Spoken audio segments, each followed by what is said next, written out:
Good morning students. તો last વિડીયોની અંદર આપણે અંડકોષ જનન વિશે ભણ્યા હતા અને આજનો આપણો ટોપિક છે ઋતુચક્ર.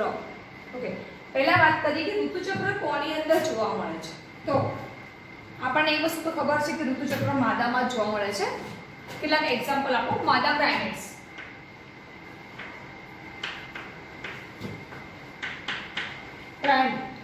પ્રાઇમેટ કોને કહેવાય? જે સસ્તન હોય છે એમને પણ આપણે પ્રાઇમેટ્સ તરીકે ઓળખીએ છીએ. માદા પ્રાઇમેટ્સ જેમ કે વાનર, એપ્સ અને માનવ, આ બધાની અંદર ઋતુચક્ર જોવા મળશે. દર મહિને એમની અંદર માસિક સ્ત્રાવ જોવા મળે છે જેને આપણે ઋતુચક્ર તરીકે ઓળખીએ છીએ અને પ્રજનનચક્ર એમની અંદર જોવા મળશે. બરાબર છે. વાનર અને માનવ વિશે આપણને ખબર છે અને આ બંને વચ્ચેની જે અવસ્થા રહી, એટલે કે જે આપણા પૂર્વજોની વાત કરીએ તે પ્રમાણે, તો એને આપણે એપ્સ તરીકે ઓળખીએ છીએ. તો વાત કરીએ ઋતુચક્રની અંદર, તો અંડપિંડમાં અંડપિંડ અને ગર્ભાશયમાં થતા ફેરફારો આપણને અહીંયા જોવા મળશે. સાથે સાથે કેટલીક ગ્રંથિઓ જેમ કે અંડપિંડ અને પિટ્યુટરી ગ્રંથિની અંદર થતા ફેરફારો પણ આપણને આ ચક્રમાં જોવા મળતા હોય છે. યૌવનારંભની અંદર, એટલે કે સ્ત્રીઓની અંદર 10 થી 12 વર્ષ 15 વર્ષની જે સમયગાળો છે એની અંદર આપણને ઋતુચક્ર જોવા મળે છે. એક વ્યાખ્યા લખીએ, રજોદર્શન.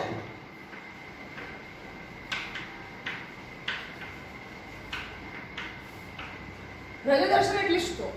તો યૌવનારંભે ઋતુચક્રની જે શરૂઆત થાય છે, યૌવનારંભે ઋતુચક્રની શરૂઆત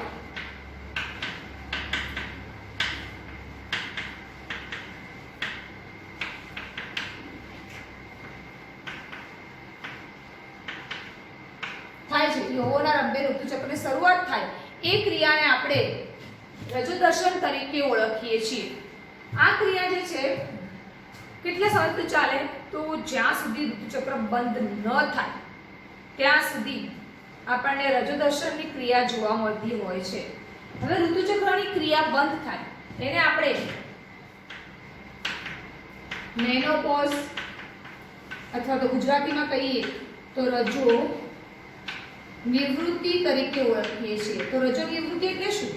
તો ઋતુચક્ર બંધ થાય, ઋતુચક્ર બંધ થાય ત્યાં સુધી જે ક્રિયા, મતલબ ઋતુચક્ર બંધ થાય એને આપણે રજો નિવૃત્તિ તરીકે ઓળખીએ છીએ. આ જે ક્રિયા રહી એ લગભગ 50 વર્ષની ઉંમરની આસપાસ આપણને જોવા મળશે. એટલે કે સ્ત્રીઓની અંદર 50 વર્ષની આસપાસ રજો નિવૃત્તિ એટલે કે મેનોપોઝ જોવા મળતું હોય છે. મેનોપોઝ એટલે શું? કે જો સ્ત્રીઓની અંદર માસિક સ્ત્રાવ બંધ થઈ જાય એ ક્રિયાને આપણે મેનોપોઝ તરીકે ઓળખીએ છીએ, જેને આપણે રજો નિવૃત્તિ તરીકે પણ ઓળખીએ છીએ. આ બંને વચ્ચેનો સમયગાળો જે છે એને આપણે કહીએ ઋતુચક્ર. બરાબર. જે યુવાનીમાં, મતલબ કે યુવાનાવસ્થાની શરૂઆતથી જ સ્ટાર્ટ થઈ જાય છે, એટલે 15 વર્ષની આજુબાજુ એની શરૂઆત થઈ જતી હોય છે અને એક ક્રિયા લગભગ 28 દિવસ ચાલતી હોય છે.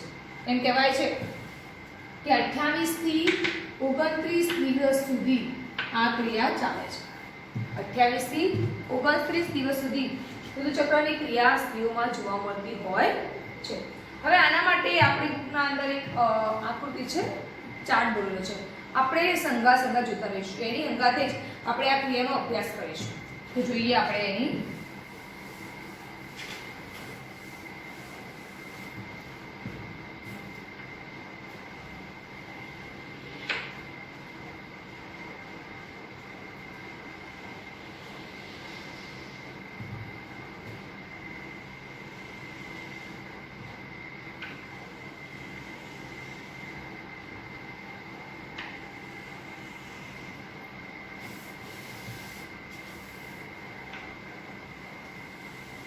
બરાબર છે. તો આના દ્વારા આપણે સમજીશું. તો પહેલા વાત કરીએ કે મેં તમને હમણાં કીધું કે ઋતુચક્રની જે ક્રિયા રહી એ 28 થી 29 દિવસ સુધી ચાલતી હોય છે. તો આપણે અહીંયા દિવસો લખીશું, પણ દિવસો 29 છે આપણે સમય એટલા માટે એકી સંખ્યામાં એ લખીશું. તો અહીંયા લખીશું આપણે દિવસો 1 3 5 7 9 11 11, 13, 15, 17, 19, 21, 23, 25, 27, 29 અથવા તો 1. બરાબર છે? 29 અથવા મેં 1 કેમ લખ્યું છે ઓબ્લિક? એનું કારણ એ છે કે કેટલીક સ્ત્રીઓની અંદર આ ચક્ર 28 દિવસ ચાલતું હોય છે, તો અહીંયા પછી 29 પહેલો દિવસ સ્ટાર્ટ થઈ જશે. પણ કેટલીક સ્ત્રીઓની અંદર આ ચક્ર 29 દિવસ ચાલતું હોય છે, તો એના માટે 29 દિવસ લખવા જરૂરી છે. તો હવે આપણે એક ગ્રોથ કરી દઈએ, કારણ કે અહીંયાથી નવા ચક્રની શરૂઆત થતી હોય છે.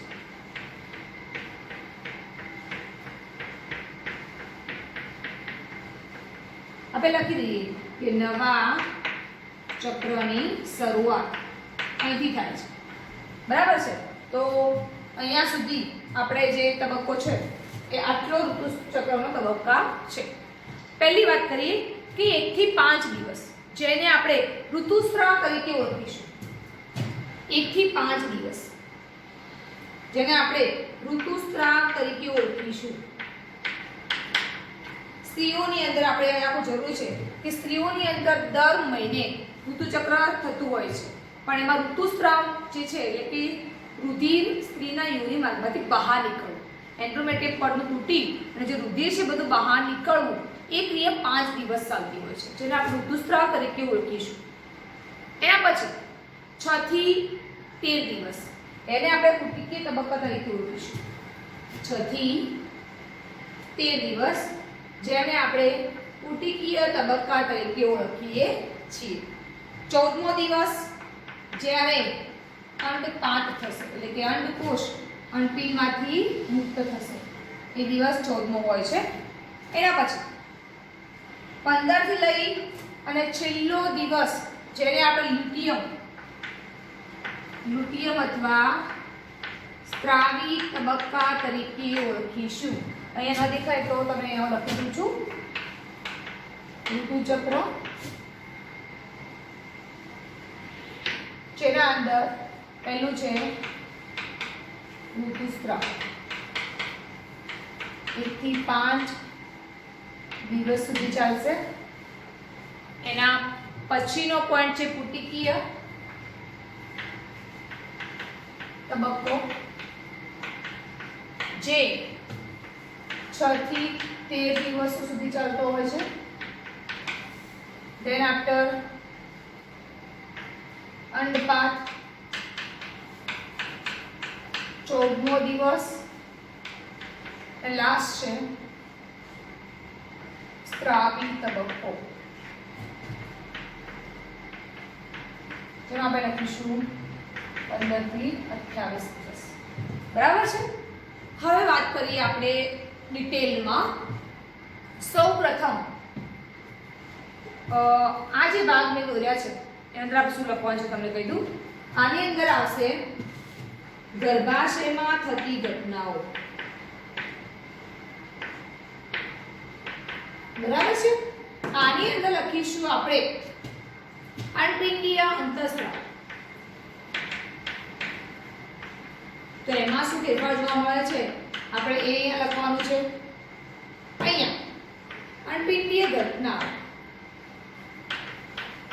અંડપિંડમાં કઈ કઈ ઘટનાઓ જોવા મળશે. લાસ્ટ પિટ્યુટરી ગ્રંથિમાં અંતઃસ્ત્રાવમાં શું શું ફેરફાર થાય છે આપણે એટલું ભણવાનું છે અહીંયા. બરાબર છે? ફર્સ્ટની અંદર આપણે ગર્ભાશયની દિવાલમાં થતા ઘટનાઓ ભણીશું. સેકન્ડની અંદર અંડપિંડીય અંતઃસ્ત્રાવોમાં શું તફાવત છે કે શું ફેરફાર થાય છે તે.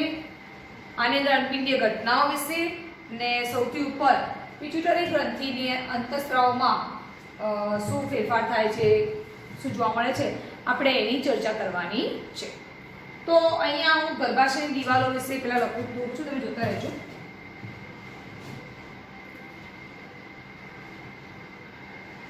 તમારે આ બહુ ધ્યાનથી જોવાનું છે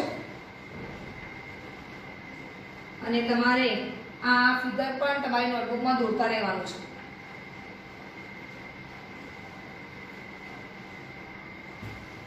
યાદ રાખો કે આ જે દોરું છું એ ગર્ભાશયનું એન્ડોમેટ્રિયમ સ્તરની હું દોરી રહી છું.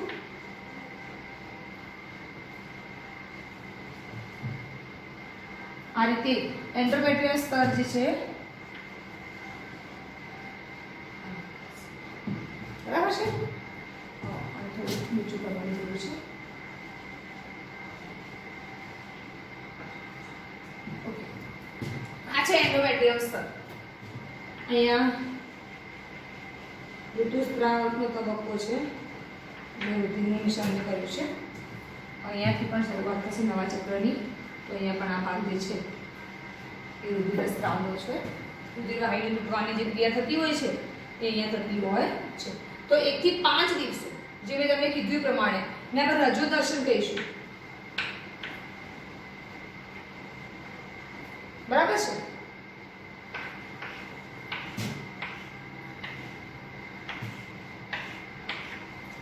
આ રીતે આપણે જોઈ શકીશું, બરાબર છે.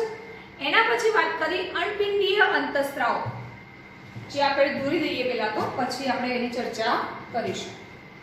અનપિંડીય અંતઃસ્ત્રાવમાં મુખ્ય બે છે, ઇસ્ટ્રોજન અને પ્રોજેસ્ટેરોન, જે આપણને ખબર હોવી જોઈએ.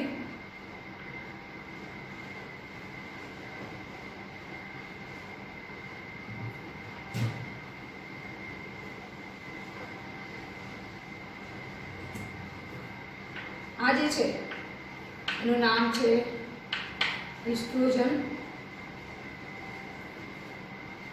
આ જે હું દોરી રહી છું એ છે પ્રોજેસ્ટેરોન અંતઃસ્ત્રાવ.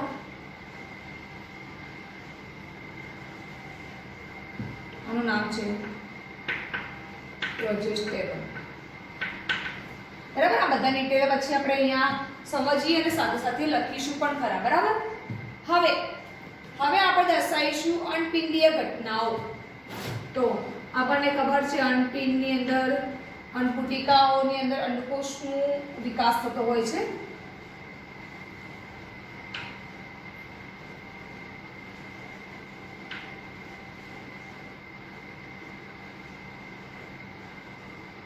તમે અહીંયા જોઈ શકો છો એ ફિગર જો હું દોરી રહી છું.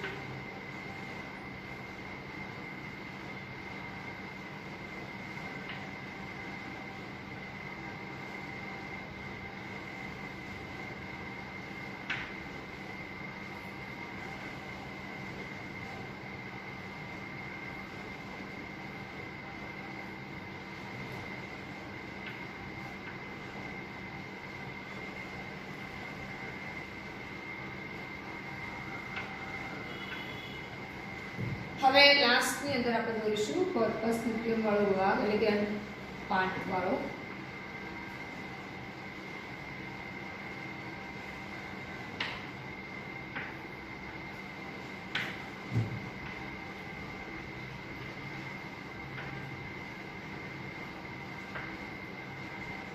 બરાબર છે.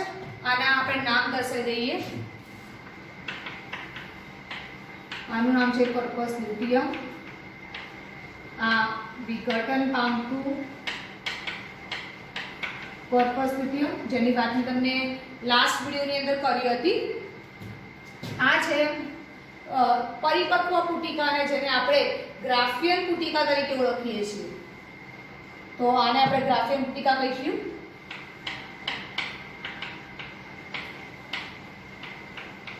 અને આ બધી જે છે એને આપણે લાઈવ લખી દઈશું વિકાસ પામતી અન્નપુટિકા. આ છે આપણો અંડકોષ અને આ ક્રિયાને આપણે અંડપાત કહીશું. જે મેં લખ્યું 14મા દિવસે થાય છે તે આપણને લખ્યું છે. હવે લાસ્ટ આપણે એક વસ્તુ દર્શાવવાની છે, જેનું નામ છે પિટ્યુટરી ગ્રંથિના અંતઃસ્ત્રાવો. તો પિટ્યુટરી ગ્રંથિના મુખ્ય બે અંતઃસ્ત્રાવો છે.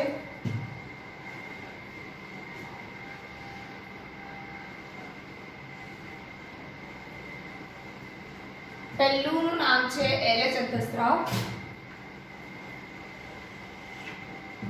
બરાબર છે. આનું નામ છે LH. આ જે અંતઃસ્ત્રાવ દોરી રહ્યું છે જેનું નામ છે FS અંતઃસ્ત્રાવ.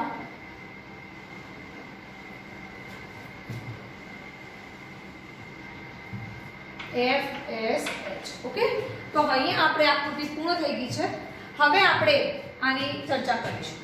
તો સૌપ્રથમ છે ઋતુસ્રાવનો તબક્કો. તો મેં તમને કીધું કે એ તબક્કો 1 થી 5 દિવસનો હોય છે, બરાબર છે. તો જ્યારે એન્ડોમેટ્રિયમ સ્તર તૂટે. ચલો એન્ડોમેટ્રિયમ એટલે શું? તો આપણે આગળ ભણી ચૂક્યા છીએ કે ગર્ભાશયની જે દિવાલ છે એ 3 સ્તરની બનેલી છે અને એમાં સૌથી અંતરનું જે સ્તર છે એને આપણે એન્ડોમેટ્રિયમ સ્તર કહીશું. એન્ડોમેટ્રિયમ સ્તર તૂટે છે. એન્ડોમેટ્રિયમ સ્તર તૂટે તો એના પરિણામે ઋતુસ્રાવની ક્રિયા થતી હોય છે.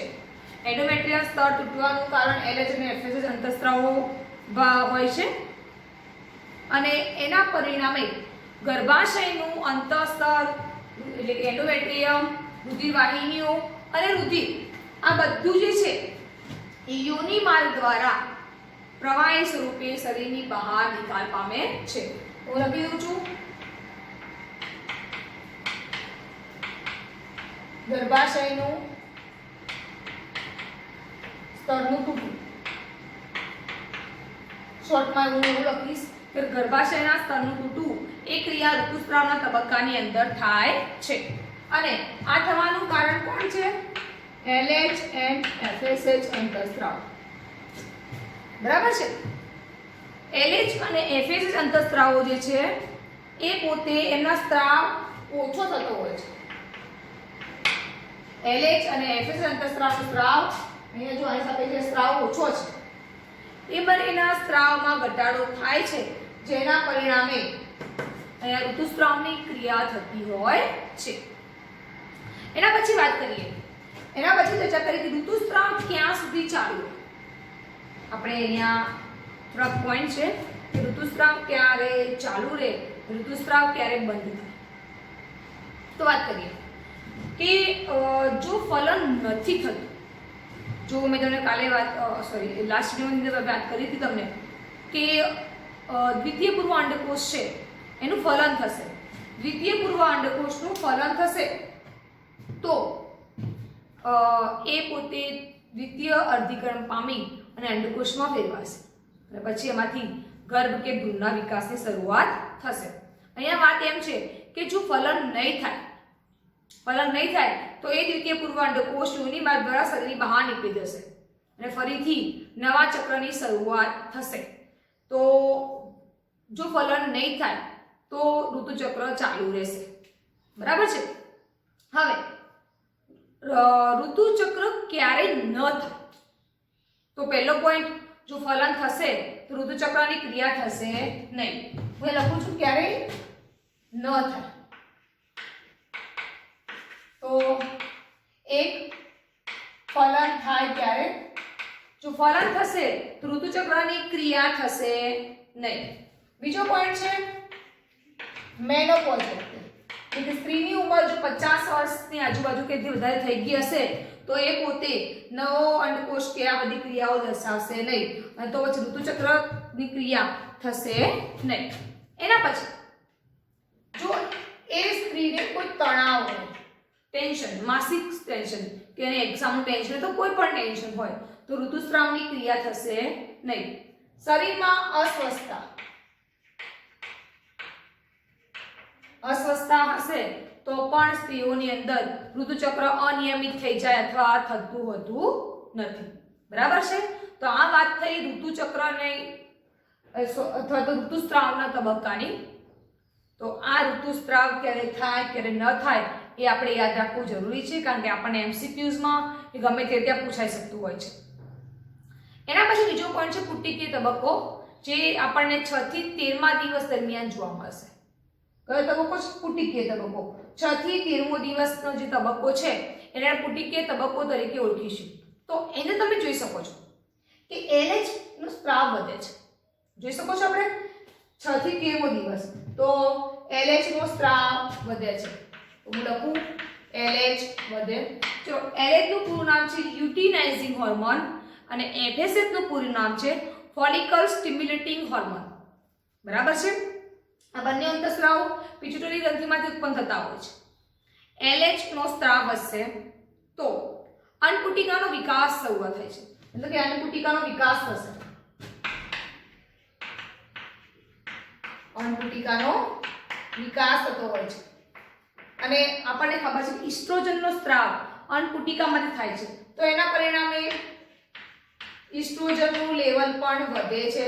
તમે જોઈ શકો છો ઇસ્ટ્રોજનનું પ્રમાણ પણ વધતું હોય છે. આથી એન્ડોમેટ્રિયમ જે સ્તર અહીંયા તૂટી ગયું હતું 1 થી 5 દિવસ દરમિયાન એ નવું બને છે. તો લખી શકીએ કે એન્ડોમેટ્રિયમ જે છે એ નવું બને અથવા નવા બનવાની શરૂઆત થતી હોય છે. બરાબર છે. આટલી વસ્તુ આપણે યાદ રાખવાની છે કે પુટિકીય તબક્કાને તમે જોઈ શકો છો કે આ તબક્કાને જે છે આટલો છે ને પુટિકીય તબક્કો કહીશું. ત્યાં આઇલેટનું પ્રમાણ વધે છે, આનું અન્નપુટિકાનો વિકાસ થાય છે, જેના પરિણામે આપણને ખબર છે વિકાસ પામતી અન્નપુટિકાઓ જે છે એ ઇસ્ટ્રોજનનો સ્ત્રાવ કરે છે, જેને પરિણામે ઇસ્ટ્રોજનનો વધારો થાય છે. બરાબર છે.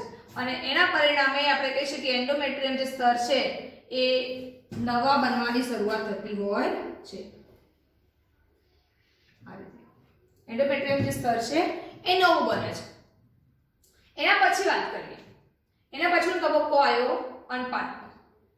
તો 14મા દિવસે અંડપાત થતું હોય છે. એ આપણે યાદ રાખવાનું છે. બરાબર. એના વચ્ચે એક વસ્તુ રહી ગઈ કે આ 14મો દિવસ છે ને એમાં એલએચનું પ્રમાણ ખૂબ વધી ગયું હોય છે.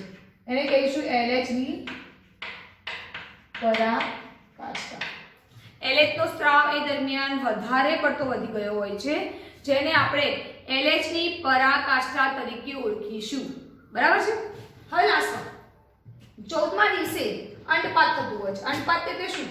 તો અંડપિંડમાંથી જે ગ્રાફિયન પુટિકા છે તૂટી અંડકોષ મુક્ત કરે. અંડપિંડમાં જે રહેલી ગ્રાફિયન પુટિકા જે છે એ તૂટે અને અંડકોષને મુક્ત કરે એ ક્રિયાને આપણે અંડપાત તરીકે ઓળખીએ છીએ. તો આ વસ્તુ આપણે યાદ રાખવાની છે. અને અંડપાત થાય તો જે ખાલી પડેલી ગ્રાફિયન પુટિકા છે એ કોર્પસ લ્યુટિયમમાં ફેરવાય છે. તો એને શું કહીશું? Corpus luteum.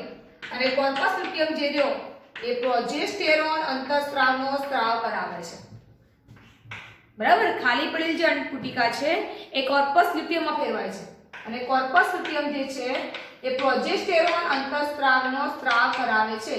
તો તમે જોઈ શકશો અહીંયા પરિણામે પ્રોજેસ્ટેરોન અંતઃસ્ત્રાવ વધી રહ્યો છે. તમે અહીંયા જુઓ ઇસ્ટ્રોજનનો સ્ત્રાવ થાય કોની અંદરથી? વિકાસ પામતી અન્નપુટિકામાંથી.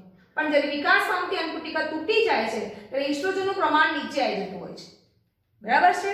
અને જે ખાલી પડેલી અન્નપુટિકા છે એ પ્રોજેસ્ટેરોનનો સ્ત્રાવ કરે છે. તો જ્યારે ઇસ્ટ્રોજનનું લેવલ નીચું આવે છે એ દરમિયાન પ્રોજેસ્ટેરોનનું લેવલ ઊંચું જાય છે.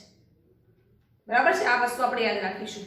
અને હવે લાસ્ટ એક બીજી વસ્તુ ખાલી ધ્યાનમાં રાખી લેજો કે અંડપાત દરમિયાન LH અને FSH નું પ્રમાણ વધતું હોય છે.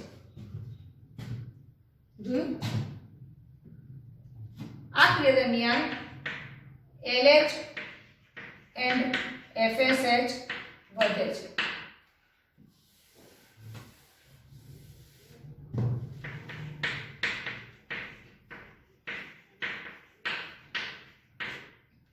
અને આપણો લાસ્ટ તબક્કો છે સ્ત્રાવી. જેના દિવસો છે 15 થી 28 દિવસો.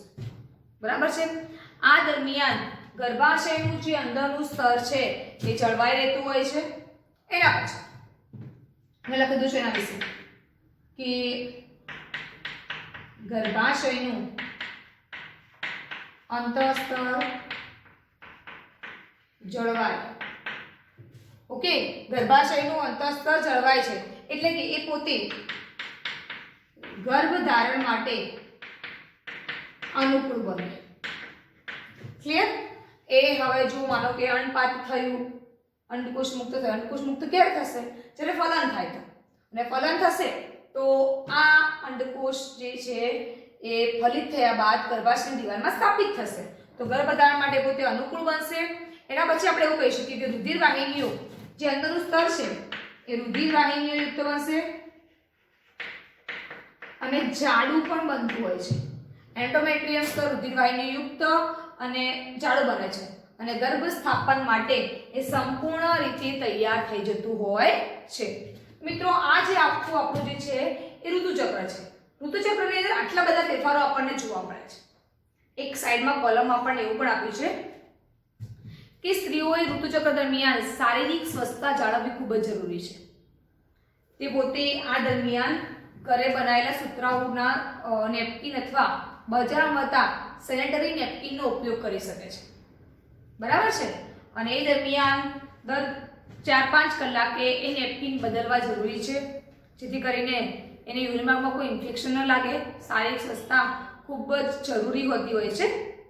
એના પછી પોઈન્ટ ખૂબ જ મહત્વનો છે મિત્રો કે ઉપયોગ કર્યા બાદ સેનેટરી નેપકિન ગમે ત્યાં ફેંકવું નહીં, એનો યોગ્ય જગ્યાએ નિકાલ કરવો પડે છે. બરાબર છે. આ વસ્તુ આપણે ધ્યાનમાં લઈશું. અને હવે એક બે એમસીક્યુની જ વાત કરી દઈએ. માનો કે એવો પ્રશ્ન પૂછવામાં આવે કે ઋતુચક્ર દરમિયાન 14મા દિવસે કયા અંતઃસ્ત્રાવનો વધારો થાય છે? તો કયો અંતઃસ્ત્રાવ વધુ જોવા મળે છે? તો તમારા માટે બે ઓપ્શન આવશે, મતલબ બે જવાબ છે એના માટે. ઈસ્ટ્રોજન લેવલ પણ વધે છે, LH નું લેવલ પણ વધે છે. પણ જો એવો પ્રશ્ન પૂછે કે પિટ્યુટરી ગ્રંથિમાં કયા અંતઃસ્ત્રાવનો 14મા દિવસે સ્ત્રાવ વધે, તો LH નો જવાબ આવે. અને સ્ત્રાવ જો અનપિંડી અંતઃસ્ત્રાવોની વાત આવે તો આપણે ઈસ્ટ્રોજન આન્સર મળશે આપણને. બરાબર છે. પણ યાદ રાખવું ખૂબ જ જરૂરી છે. તમને એવો પ્રશ્ન પૂછવામાં આવે કે 14મા દિવસે કયા અંતઃસ્ત્રાવ એટલે કે અનુપાતના દિવસે કયો અંતઃસ્ત્રાવ વધે છે શરીરની અંદર, તો આપણા પાસે બે જવાબ હશે, LH અને ઈસ્ટ્રોજન. જો વાત પિટ્યુટરી ગ્રંથિના આવે તો LH આવશે, અને વાત અનપિંડી અંતઃસ્ત્રાવોની આવે તો જવાબ આવશે ઈસ્ટ્રોજન. બરાબર છે. તો આ બધું તમારે નોટ્સમાં લખી લેવાનું છે. એક વસ્તુ લાસ્ટમાં ફરી કહી દઉં કે જે કોર્પસ લ્યુટિયમ પ્રજનન સ્ત્રાવ વધશે એનું પ્રમાણ વધશે, અને ફરી જ્યારે જો અંડકોષ ફલિત થતો નથી, બરાબર છે, તો ધીમે ધીમે કોર્પસ લ્યુટિયમ વિઘટન પામી જતું હોય છે. અને પછી 28મા દિવસે નવા ચક્રની શરૂઆત થશે અને નવ અંડપુટિકાનો વિકાસ થશે. એટલે કે જેવું અહીંયા થયું એવું સેમ બાજુમાં થશે. હવે વાત કરીએ કે સ્ત્રીઓની અંદર બે અંડપિંડ હોય છે, લેફ્ટ અને રાઈટ. માનો કે આ ક્રિયા રાઈટ અંડપિંડમાં થઈ છે, જમણી બાજુના અંડપિંડમાં થઈ છે, તો નેક્સ્ટ ટાઈમ જ્યારે આ અંતઃસ્ત્રાવનું લેવલ વધ્યું છે, ઘટ્યું છે, અંડપિંડીય ઘટનાઓ જોવા મળે છે, તો 28મા દિવસે આ ક્રિયા ફરીથી જમણા અંડપિંડમાં જોવા નહીં મળે. એ ક્રિયાઓ ડાબા અંડપિંડમાં જોવા મળશે. અને ફરી એ 28 દિવસો પતે એના પછી ફરી જમણા અંડપિંડમાં. એટલે કે એક વખત આ ક્રિયા જમણા અંડપિંડમાં જોવા મળશે તો બીજી વખત એ ક્રિયા ડાબા અંડપિંડમાં જોવા મળશે, કારણ કે સ્ત્રીઓની અંદર બે અંડપિંડો છે અને વારાફરતી બંનેની અંદર આ ક્રિયાઓ જોવા મળશે. પણ આપણે યાદ રાખવું જરૂરી છે કે ગર્ભાશય એક જ છે, તો આ જે ગર્ભાશયની ઘટનાઓ છે એ ફરીથી અહીંયાથી સ્ટાર્ટ થશે. એન્ડોમેટ્રિયમ સ્તર તૂટે, બનવાની શરૂઆત થાય, સ્ત્રાવી તબક્કામાં બહુ જાડું મજબૂત બને છે, ફલન નહીં થાય તો ફરી 28 પછી પહેલા દિવસે એ ફરીથી પડવાની શરૂઆત થઈ જશે, જેને આપણે ઋતુસ્રાવ તરીકે ઓળખીએ છીએ. ઓકે, તો આટલા સુધી આપણે તૈયાર કરવાનું છે, નોટ્સમાં લખવાનું પણ છે. જય હિન્દ, જય ભારત.